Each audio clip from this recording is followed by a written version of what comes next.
I'm sending you one down. He's on the way.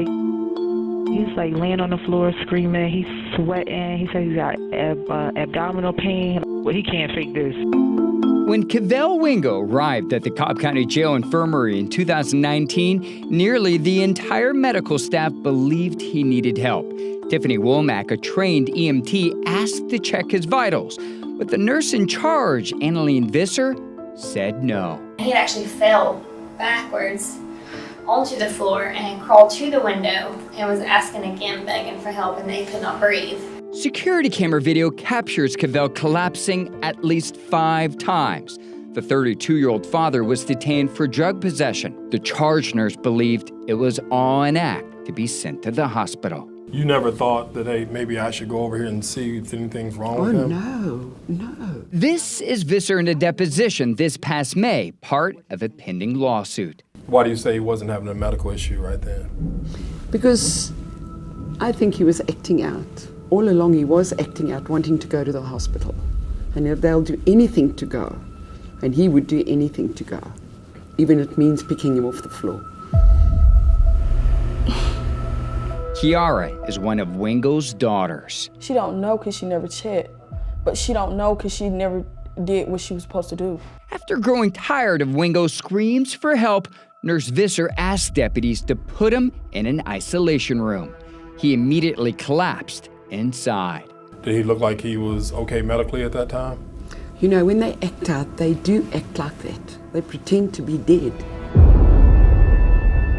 How difficult is it to hear her say these things? Difficult because if they would have just did their job.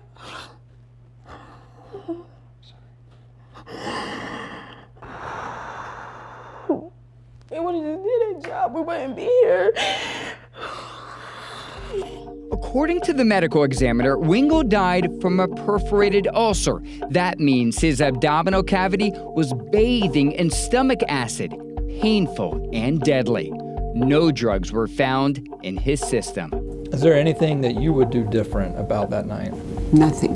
An admission after she was already fired and a lawsuit against her and her former employer settled. Because this was the show of the day. Wow. Wingo's family filed a complaint with the Georgia Board of Nursing asking the agency to revoke Visser's license.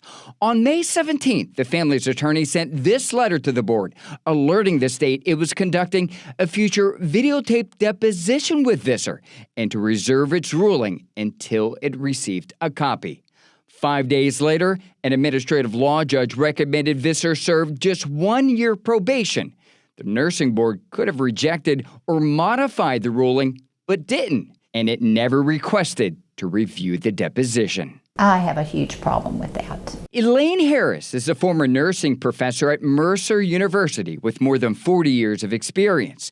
She believes the board made a decision based on incomplete information. Why do you think it would have been so important for the board to see this video deposition? They would have seen this nurse's utter lack of compassion, her utter lack of care. I can't envision her in any other practice setting and being considered a safe practitioner. The president of the nursing board, Tammy Bryant, declined to be interviewed about its decision. Secretary of State Brad Raffensperger, whose agency provides administrative support to the board, also declined. A spokesperson writing, "It does not wield any statutory authority over the individual enforcement process or otherwise influence board decision-making." If you were to had examined Mr. Wingo at that time, how long would it have taken? Maybe 5 minutes. A nurse who admits she learned nothing from her actions the night this father died, and a state board that believes she deserves to keep practicing medicine. It clearly showed either you don't know how to do your job or you just don't care. So you shouldn't be taking care of nobody. You shouldn't even be a nurse. I don't know nurses that act like that.